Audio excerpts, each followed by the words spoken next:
Bien-aimés dans le Seigneur, bonjour à tous et à toutes. Je vous souhaite la bienvenue dans le 15h de cette 31e journée de jeûne et de prière. L'Éternel a encore été avec nous dans cette journée depuis le lever du soleil sur le toit de nos maisons jusqu'à cet instant. L'Éternel nous conduit encore par ses pas. L'Éternel nous montre qu'il est avec nous.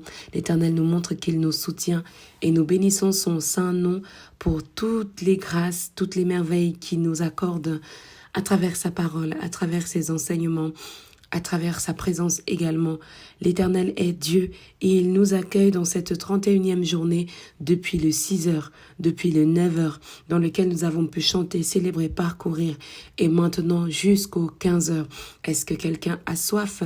Est-ce que quelqu'un a eu faim? Est-ce que quelqu'un se sent épuisé? Viens avec moi. Nous allons ensemble nous asseoir à la table de l'Éternel pour aujourd'hui partager son message, partager sa parole, partager ce qui va nous rendre féconds aujourd'hui, recevoir cette mission et ce salut, cette bénédiction universelle que chacun et chacune d'entre nous mérite et reçoit de Dieu. Oui, bien-aimés dans le Seigneur, nous parlons aujourd'hui des ténèbres à la lumière dans le sous-thème du départ de la stérilité au Père d'une multitude. Au Père des nations, au Père de plusieurs. Je redis encore, nous quittons d'un état de stérilité à un état de multiplication, à un état de multitude, à un état de sécheresse. Nous quittons en fait cet état de sécheresse à un état de vie en abondance. Est-ce que quelqu'un est avec moi, bien-aimé dans le Seigneur? Est-ce que quelqu'un est avec moi dans ce 15h, dans cette 31e journée de jeûne et de prière? Oui, les jours avancent, les heures aussi. Je crois, j'espère que tu le vois, que tu l'entends et que tu le reçois. Bien-aimé dans le Seigneur, nous allons ensemble aujourd'hui commencer par l'adoration. Ensuite, la prière d'invocation du Saint-Esprit de Dieu. Puis, ensemble, peuple de Dieu, nous allons entrer dans le partage biblique de ce jour. Demeurons bénis dans le nom agissant de notre Seigneur Jésus-Christ. Amen. Nous célébrons ensemble le nom du Seigneur.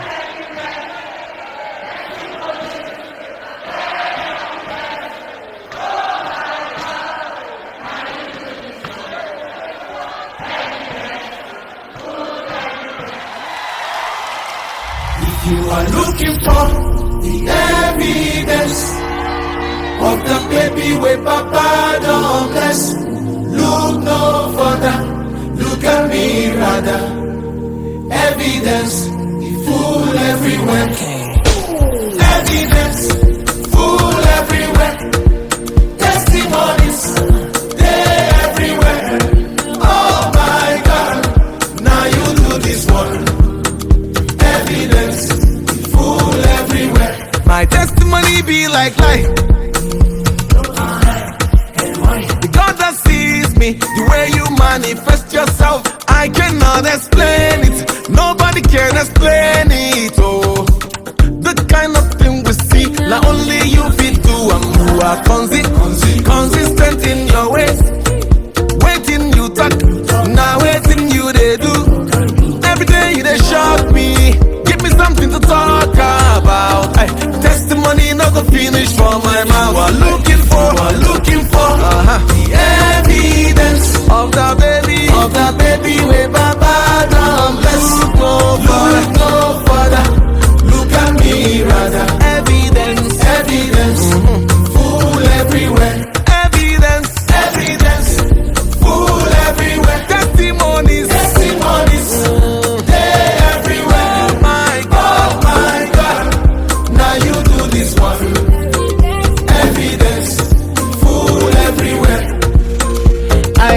Never seen the righteous forsaken. In fact, my Papa God did not fail me. Cause my testimonies not the finish. All my worries don't finish. Plenty evidence there. When you look at my life, you go see. The blessings is there or in beat. I know fit explain all the good things. I go praise the Lord till infinity. Cause my testimonies not the finish. All my worries don't finish. Plenty evidence there. If you are looking for the evidence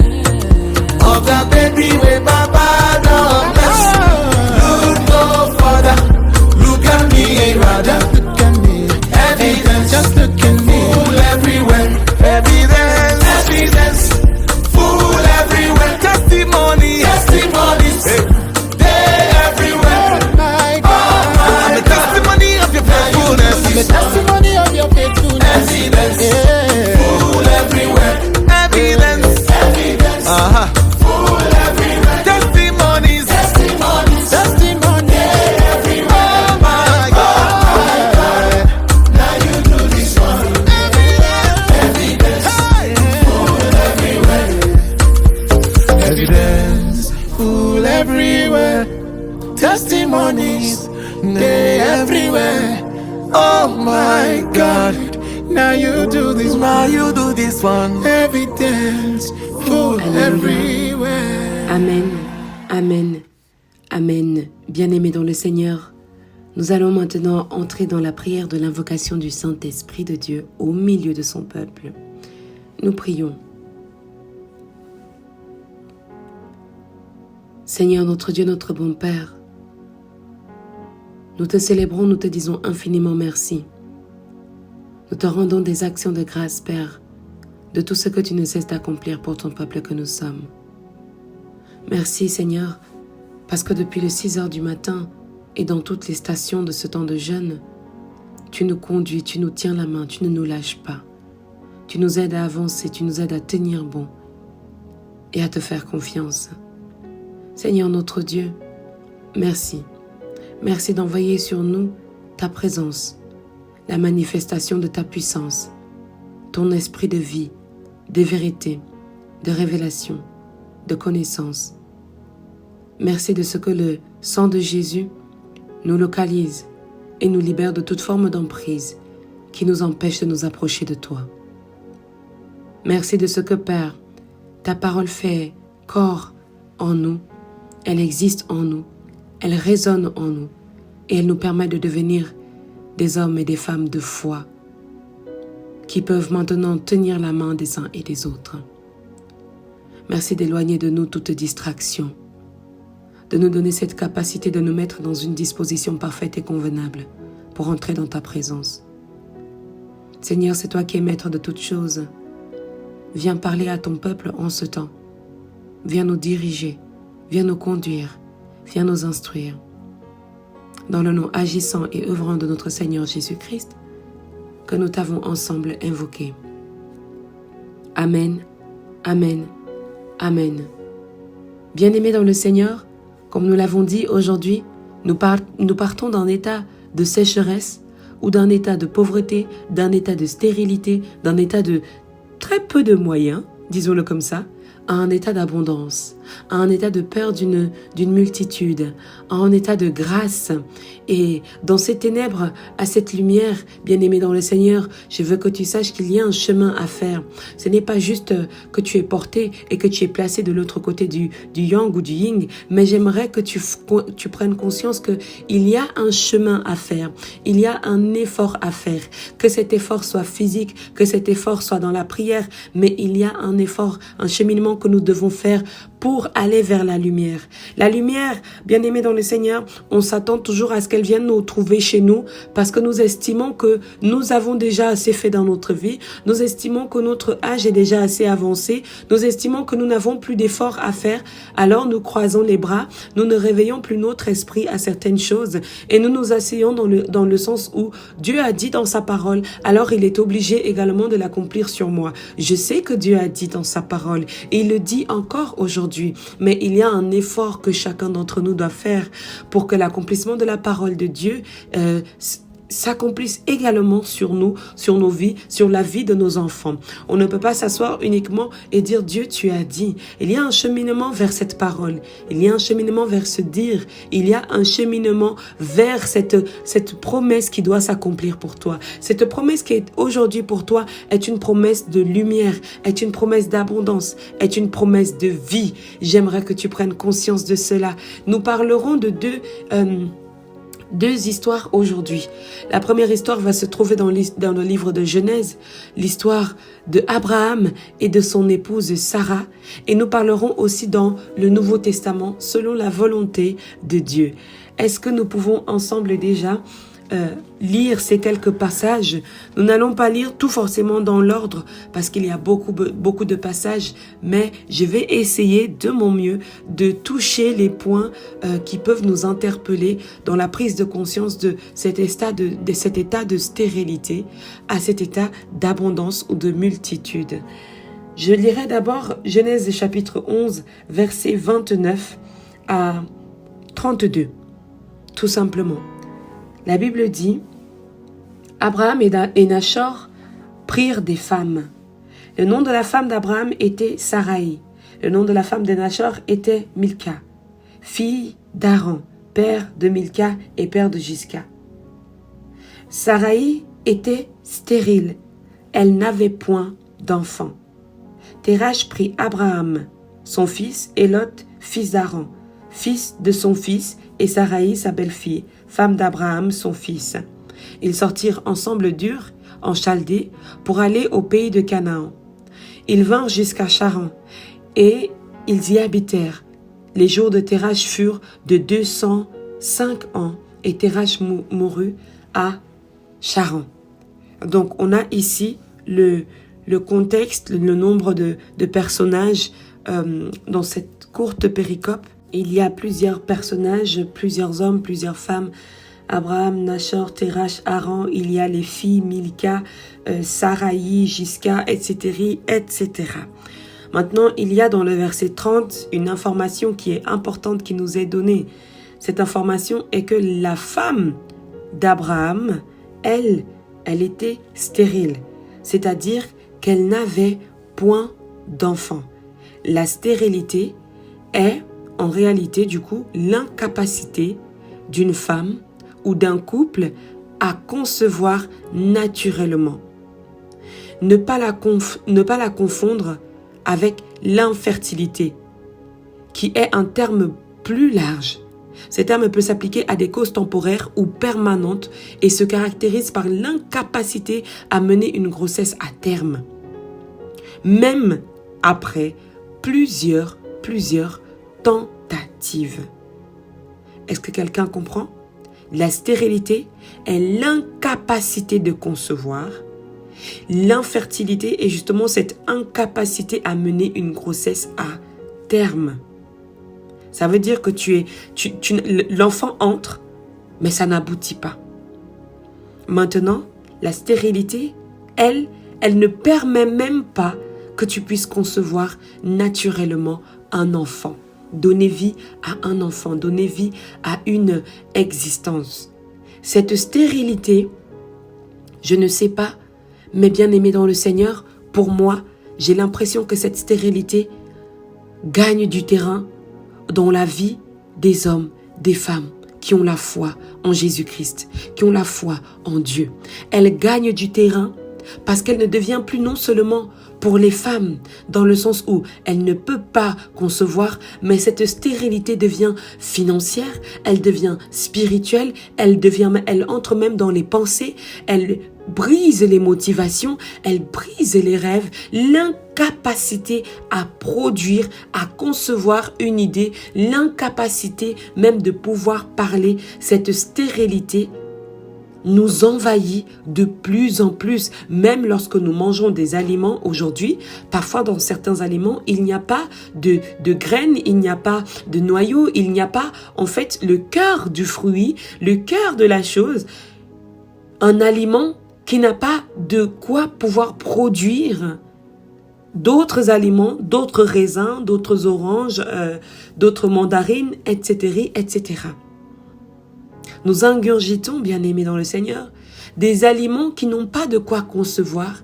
Et petit à petit également, nous aussi, nous sommes dans l'incapacité de concevoir.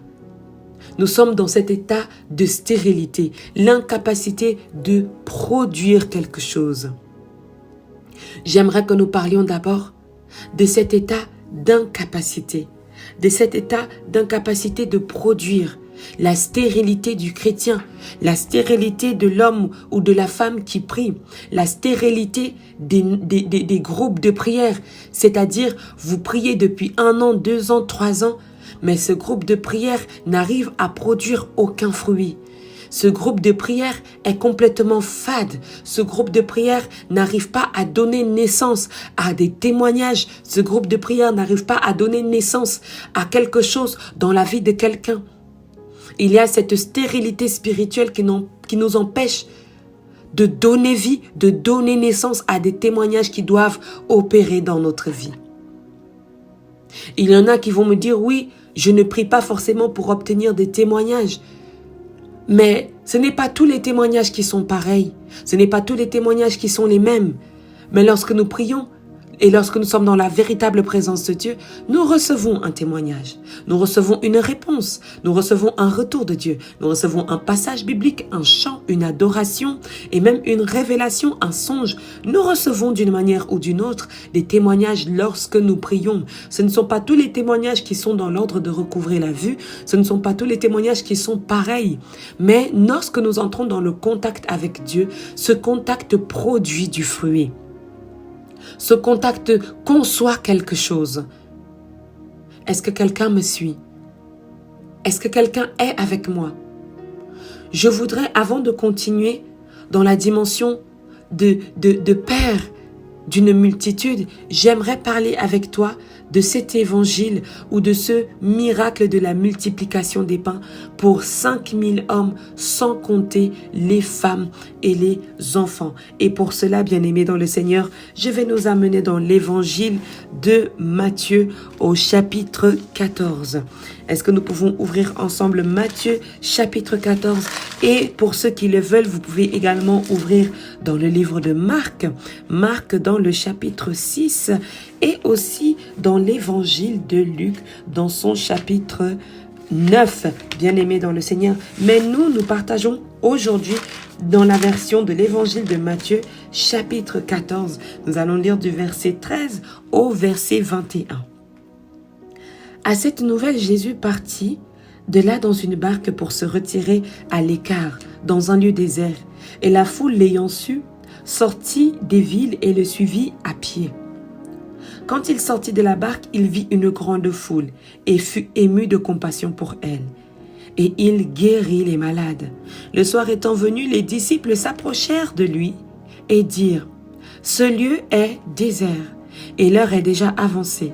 Renvoie la foule afin qu'elle aille dans les villages pour s'acheter des vivres. » Jésus leur répondit : « Ils n'ont pas besoin de s'en aller, donnez-leur vous-même à manger. » Mais ils leur dirent : « Nous n'avons ici que 5 pains et 2 poissons. » Et il dit : « Apportez-les-moi. » Et il fit asseoir la foule sur l'herbe. Il prit les 5 pains et les 2 poissons, et levant les yeux vers le ciel, il rendit grâce, puis il rompit les pains et les donna aux disciples, qui les distribuèrent à la foule. Tous mangèrent et furent rassasiés. Et l'on emporta 12 paniers pleins de morceaux qui restaient. Ceux qui avaient mangé étaient environ 5000 hommes, sans les femmes et les enfants. Parole du Seigneur, nous rendons grâce à Dieu. Bien-aimés dans le Seigneur, nous allons nous arrêter quelques instants dans ce passage de la multiplication des pains. Ils partent, bien-aimés, avec 5 pains et 2 poissons. Et regardez avec moi la mentalité de ceux qui sont près du Seigneur qui accomplit des miracles depuis le début. Ils disent comment ?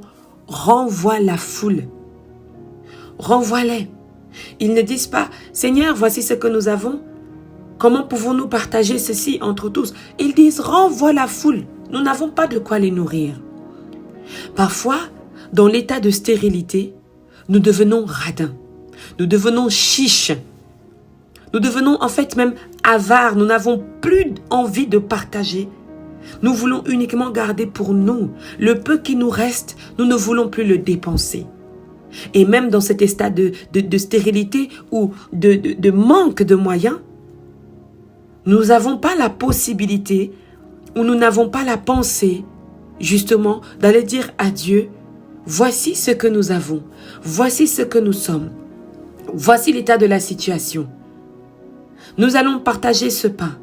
Nous allons partager ce pain pour nous tous, afin que chacun d'entre nous, au lieu de rester sans boire ni manger, chacun d'entre nous puisse avoir un petit bout de pain et un petit morceau de poisson.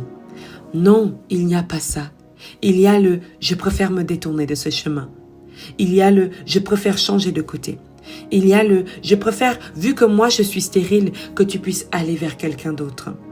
Je préfère que tu aies avec ma servante un enfant, vu que moi je suis stérile, vu que moi j'ai cette situation, vu que moi je suis ceci. Nous trouvons des options qui ne sont pas les plans de Dieu. Dis avec moi, je dois cesser d'avoir des options qui ne sont pas les plans de Dieu. Il y a des options que tu as, des options que tu prends, des raccourcis que tu aimes, qui ne sont pas les plans de Dieu. Jésus va répondre à ses disciples en leur disant, mais donnez-leur vous-même à manger. Vous marchez avec moi, vous connaissez la prière, vous connaissez la présence de Dieu. Il n'y a pas de magie à ce que je fais. Il y a simplement remercier Dieu de tout ce qu'il est et de tout ce qu'il accomplit. Pourquoi n'es-tu pas capable de lui dire merci? Pourquoi n'es-tu pas capable de remercier Dieu? Pourquoi n'es-tu pas capable de nourrir? Pourquoi n'es-tu pas en mesure de croire? Pourquoi quelque chose se dresse comme une barrière entre toi et la promesse que Dieu dresse pour toi? Cette promesse aujourd'hui est que tu seras le père d'une multitude. Est que tu es le socle d'une fondation pour plusieurs. Pourquoi aujourd'hui tu te caches derrière quelqu'un? Aujourd'hui tu te caches derrière un homme, tu te caches derrière une femme. Tu ne crois plus en ce que Dieu a donné une promesse pour toi. Il y a plusieurs promesses que l'Éternel va faire à Dieu. Dans ces axes de promesses, l'Éternel va faire à Abraham. Dans ces axes de promesses, il y a d'abord le fait que Dieu va promettre à Abraham une terre. Genèse 13, verset 15. Tout le pays que tu vois, je le donnerai à toi et à ta descendance. La terre de Canaan, symbole de lieu de liberté et de fidélité à Dieu. Dieu promet une terre. Dieu promet une descendance. Malgré la stérilité de Sarah, Dieu promet à Abraham une postérité aussi nombreuse que les étoiles. Aussi nombreuse comment? Que les étoiles. Cette promesse exprime la fécondité du don divin et la fidélité de Dieu malgré l'impossible humain. Sache que parfois Dieu crée une condition impossible en toi pour voir la manière dont tu vas le suivre, pour voir comment est-ce que tu vas marcher avec lui. C'est pour ça que nous avons dit tantôt, bien-aimés, que le chemin des ténèbres à la lumière est un chemin qui doit être engagé par toi. C'est un parcours que tu dois accepter de faire. Dieu met une complication, une épine à ton pied, une écharde à ton corps, une stérilité dans ta vie, quelque chose qui t'empêche dans le but d'exprimer lui son don divin, dans le but de manifester lui sa gloire. As-tu pu identifier la stérilité qui se trouve en toi? Tu es stérile en bien des choses. Est-ce que Dieu peut utiliser cette incapacité en toi pour que tu deviennes féconde, pour que tu deviennes fécond, pour qu'aujourd'hui même, toi-même, tu commences à déclarer dans ta vie, je suis féconde dans le don divin de Dieu. Je suis fécond dans la grâce divine de Dieu, parce que Dieu est fidèle. L'impossible devient possible malgré ma condition humaine. L'impossible devient possible malgré mes pensées. L'impossible devient possible malgré mon âge. L'impossible devient possible malgré ce que les hommes ont dit. L'impossible devient possible malgré la limitation, malgré que je n'ai pas pu, malgré que je n'ai pas été là. Mais l'impossible devient possible. Là où on bloque les portes, là où on ferme les issues, l'impossible devient possible. Ma délivrance est possible. Ma fécondité est possible. Ma vie est possible. L'infertilité en moi s'arrête. Dans le nom agissant de notre Seigneur Jésus-Christ de Nazareth. Bien-aimé dans le Seigneur, l'Éternel a encore promis à Abraham une bénédiction, le canal de la bénédiction universelle. La bénédiction de Dieu pour toutes les nations. Genèse 12, verset 3. Est-ce que nous pouvons le lire ensemble? Est-ce que quelqu'un a gardé cette page ouverte, bien-aimé? Je bénirai ceux qui te béniront, et je maudirai ceux qui te maudiront, et toutes les familles de la terre seront bénies en toi. Ce sont des promesses que Dieu te donne, que Dieu t'a même données. Tu te rappelles d'une époque de ta vie où cette promesse s'était accomplie.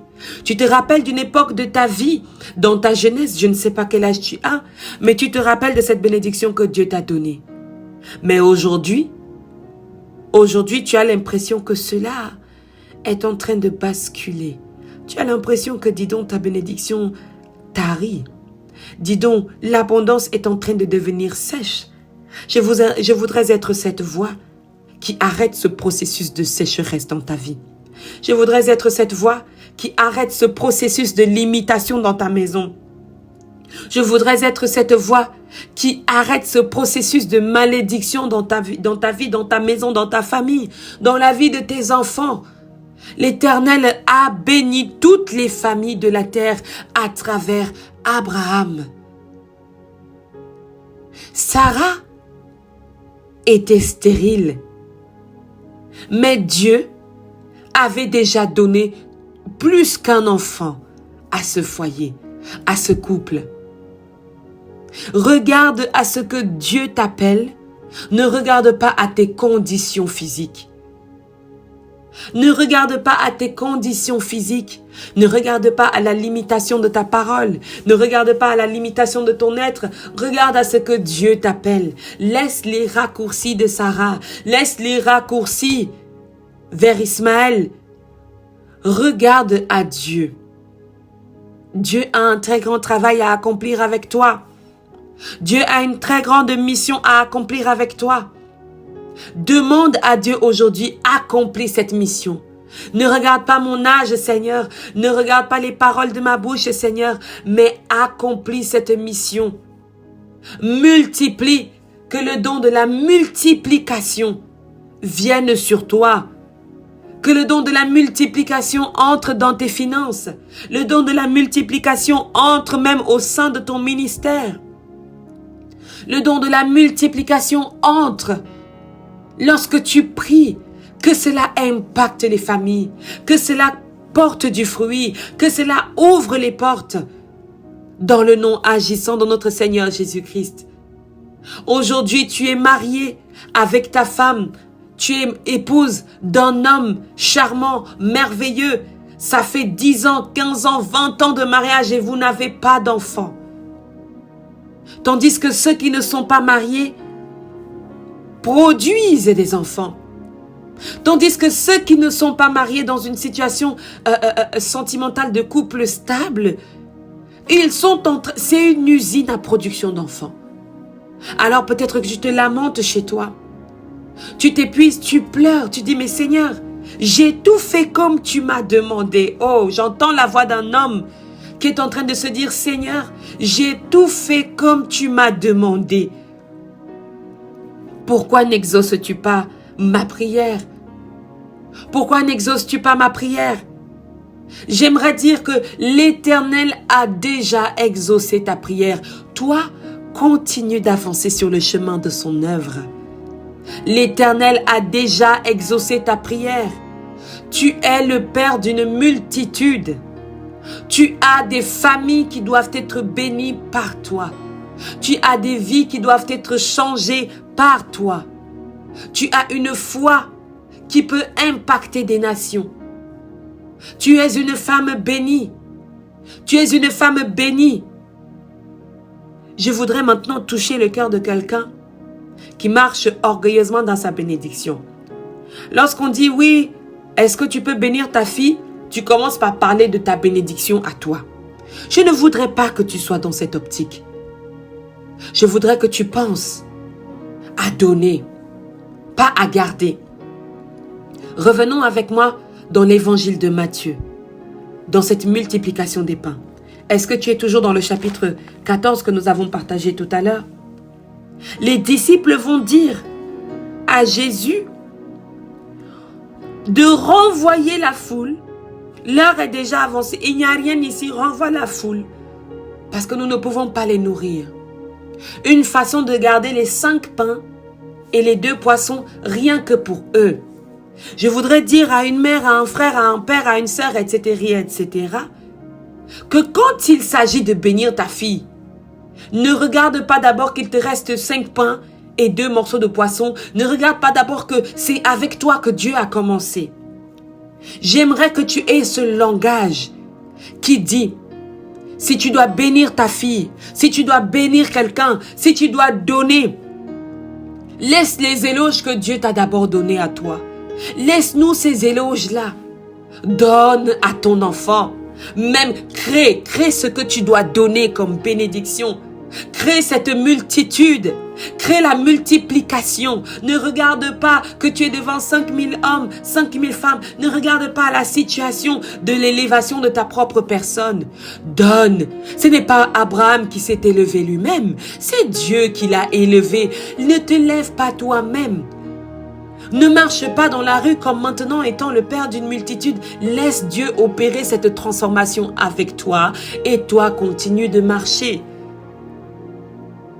Je me rappelle de ces personnes qui, avant de dire quelque chose à leurs enfants, ils passent d'abord, l'Éternel m'a d'abord béni. Il m'a d'abord donné. C'est grâce à moi que ma fille est. C'est grâce à moi que ma fille chante. C'est grâce à moi que mon fils est. Laisse ça. Laisse ça. Parce que tu es en train de te donner des éloges.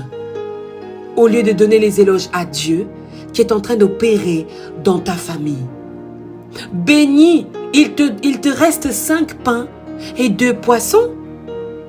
Seigneur Dieu Tout-Puissant, parce que tu demeures fidèle dans la vie de tes enfants et que tu dis dans le livre de la Genèse, chapitre 12, verset 3, que tu bénis toutes les familles.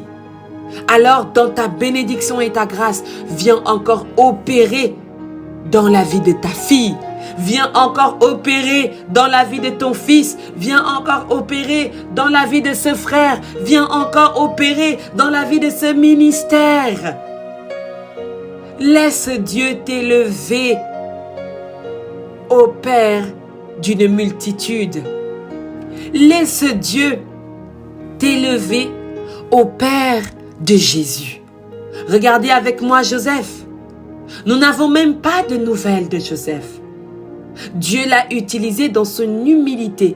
Imaginez un peu si Joseph commençait à marcher avec les épaules. C'est moi le Père, c'est moi le Père, c'est moi le Père. C'est moi la mère, c'est moi la mère, c'est moi la mère, c'est moi la mère. C'est nous aujourd'hui qui vénérons dans le catholicisme, qui vénérons la Vierge Marie. Elle-même, elle est restée dans l'état d'humilité. Elle est restée dans cet état d'humilité dans lequel toi et moi nous devons apprendre à rester. C'est Dieu qui nous bénit jour et nuit. C'est lui qui fera de toi le Père d'une multitude. J'aimerais que tu répètes multitude. Multitude, encore dis-le, multitude. Il y a la dimension de la multiplication qui arrive dans ta maison.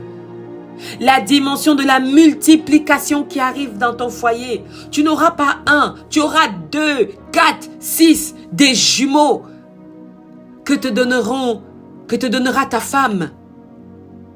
Dieu n'a pas donné à Abraham uniquement un fils. Nous sommes aujourd'hui tous des fils d'Abraham. Des descendants de sa promesse qu'il a reçue de Dieu. Bien-aimé dans le Seigneur, te souviens-tu de cette promesse? Te souviens-tu de cette promesse? Cette promesse qui devient universelle pour vous et pour moi.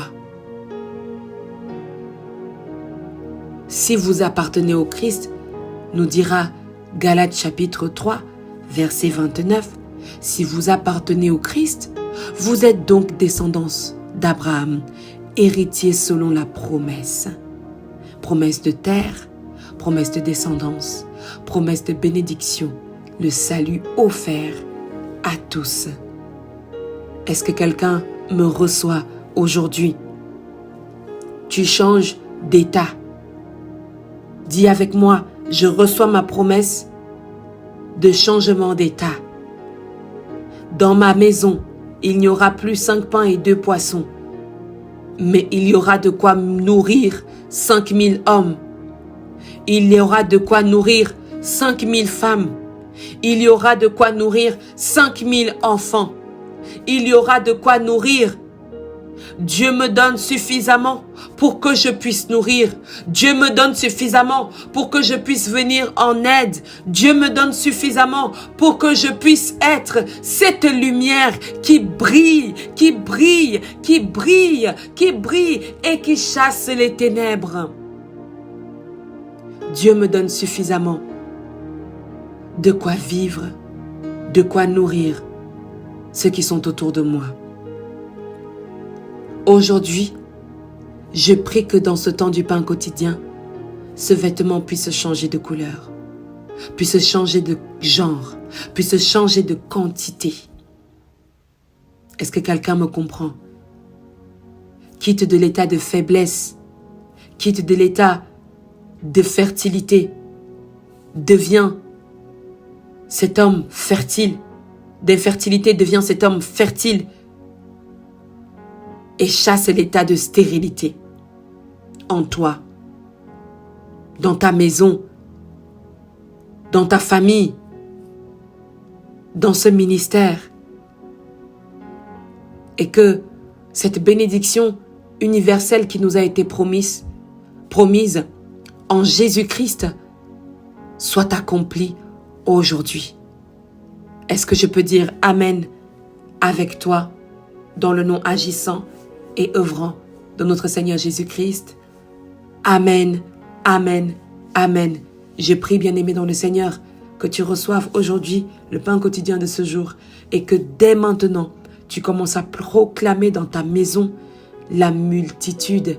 Tu es le Père d'une multitude. Tu as beaucoup à faire. Après la séparation avec Lot, la promesse a été renouvelée. Une descendance aussi nombreuse comme la poussière de la terre. Cette alliance est la tienne. Cette promesse d'héritier est la tienne. Cette promesse d'alliance est la tienne. Cette alliance confirmée même lorsque Abraham va changer de nom, c'est aussi la tienne aujourd'hui. Abraham devient Abraham, comme toi aussi tu deviens Père d'une multitude. Que le Seigneur te bénisse dans le nom de Jésus. Amen, amen, amen. Nous nous retrouvons, bien-aimés, à 18h pour rompre ensemble notre temps de jeûne et à 21h, peuple de Dieu, pour que nous puissions avoir ensemble ce temps de prière inspiré. L'Éternel Dieu nous bénisse et nous garde. Amen.